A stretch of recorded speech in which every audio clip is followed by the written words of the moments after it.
Assalamualaikum warahmatullahi wabarakatuh. Kami di sini akan mempresentasikan mata kuliah sistem terdistribusi materi penamaan yang beranggotakan 1. Badrul Zaman, kemudian Wahyu Hidayat, kemudian Bima Cakrawijaya. Kami dari kelas IF19E.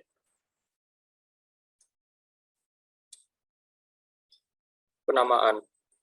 Nama digunakan secara unik untuk mengenali entitas di dalam sistem terdistribusi. Entitas dapat berupa proses, objek jauh atau remote, newsgroup, dan sebagainya. Untuk memanfaatkan entitas-entitas dalam sistem pengguna, manusia ataupun mesin perlu mengakses entitas-entitas tersebut melalui sesuatu yang disebut access point, address, atau alamat. Sebuah entitas dapat memiliki beberapa alamat seperti halnya seorang dapat memiliki beberapa nomor telepon genggam. Contoh resolusi nama bisa dilihat pada gambar berikut. Di situ ada http www.sisternet888/kuliah/contoh.html. Ini merupakan contoh resolusi nama.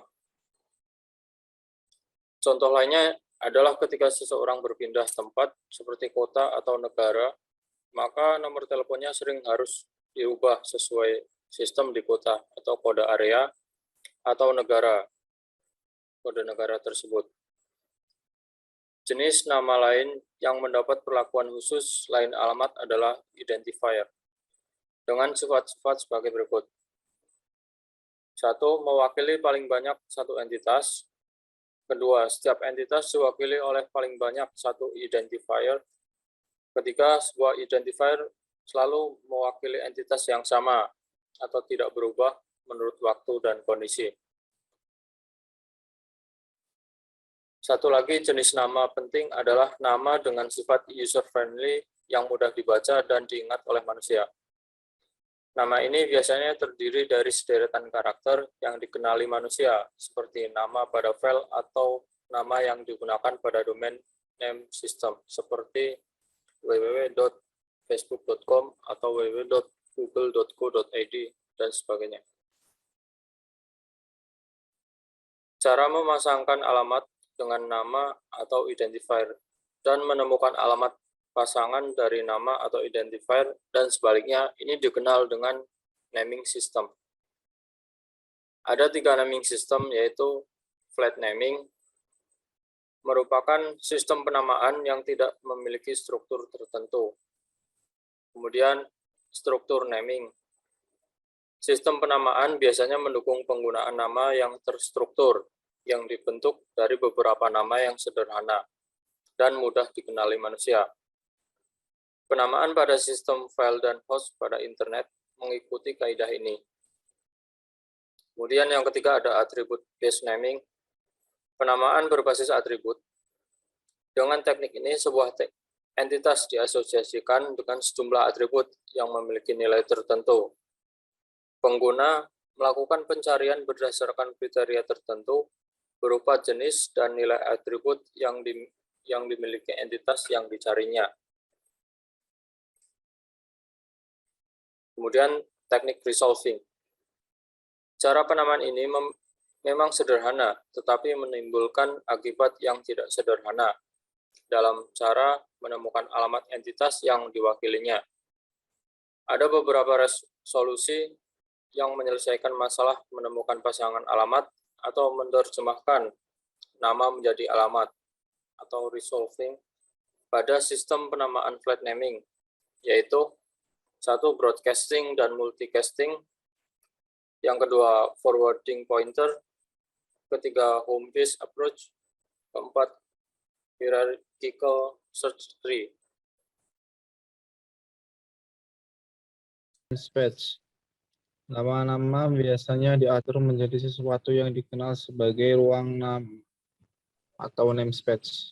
Namespace untuk nama yang terstruktur dapat dipresentasikan dalam bentuk graf atau bisa disebut sebuah diagram yang terdiri dari simpul, yang terdiri dari node, dan sisi yang disebut edge yang menghubungkan dua simpul yang memiliki label nama dan arah. Ada dua macam simpul pada graf yang mempresentasikan namespace, yaitu satu simpul daun yang mempresentasikan entitas yang memiliki nama dan tidak menjadi induk dari simpul lainnya. Dua simpul direktori yang memiliki ujung-ujung yang bernama dan menunjukkan pada dari simpul daun lain.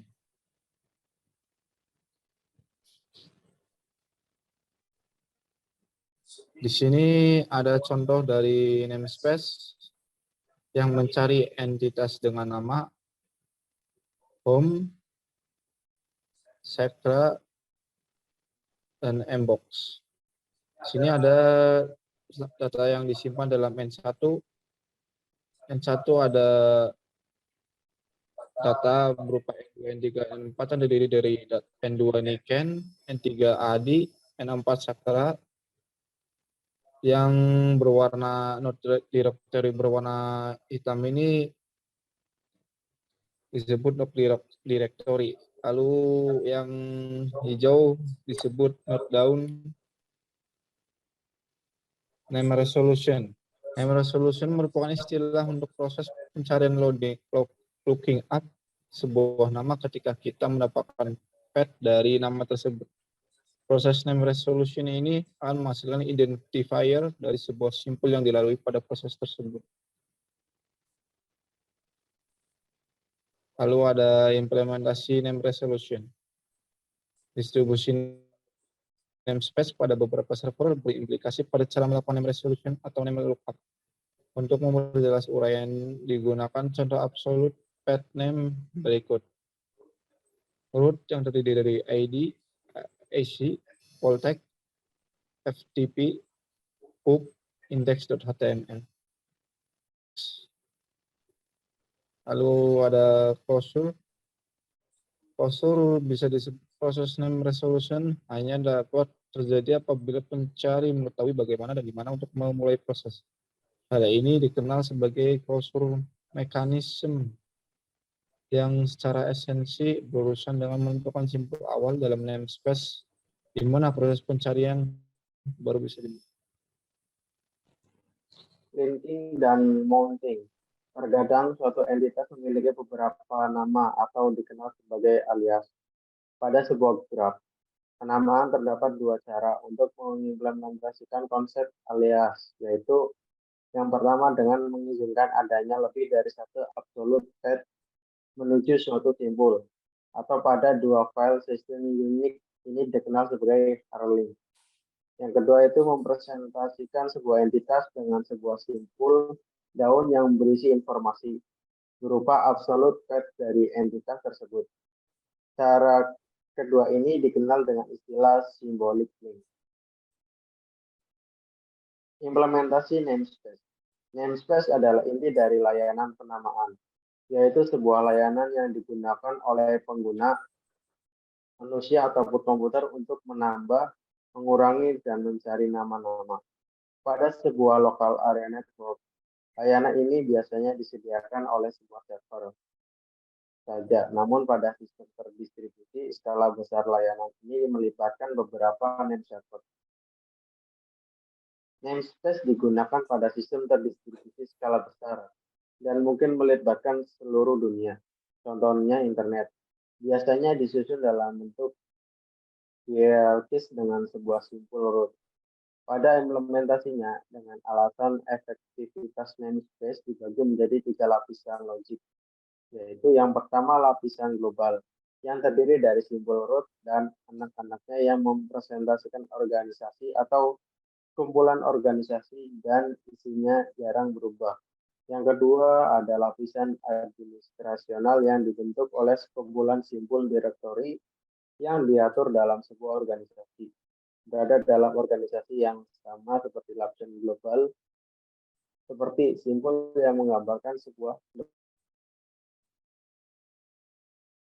departemen dalam sebuah organisasi. Yang ketiga ada lapisan manajerial, merupakan lapisan terakhir yang berisi simbol-simbol yang sering berubah. Biasanya berisi simbol-simbol interpresentasikan komputer dalam sebuah line atau file binder dan pustaka yang dibagi pakai dalam jaringan.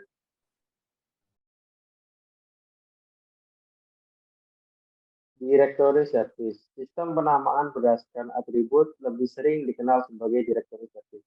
Sedangkan sistem penamaan terstruktur lebih dikenal sebagai naming system.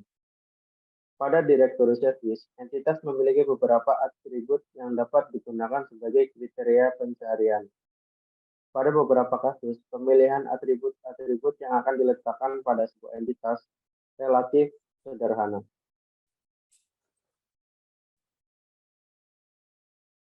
Implementasi hierarkis atau Light Directory Access Protocol.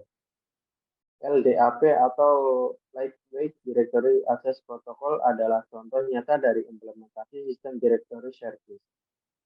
Para pengguna sistem operasi jaringan dari Microsoft seperti Microsoft Windows 20, Windows 2000, dan Windows 2003 lebih mengenal Active Directory sebagai implementasi dari LDAP, sedangkan para pengguna sistem operasi turunan Unix seperti FreeBSD dan Linux lebih mengenal operasi LDAP sebagai implementasi dari LDAP.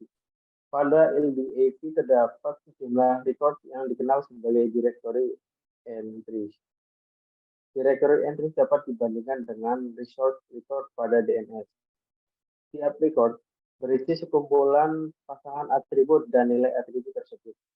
Setiap atribut juga diasosiasikan dengan tipe tertentu dan dibedakan antara atribut bernilai tunggal dan atribut bernilai banyak. Kumpulan directory entries dalam LDAP disebut sebagai Directory Information Base atau DIB.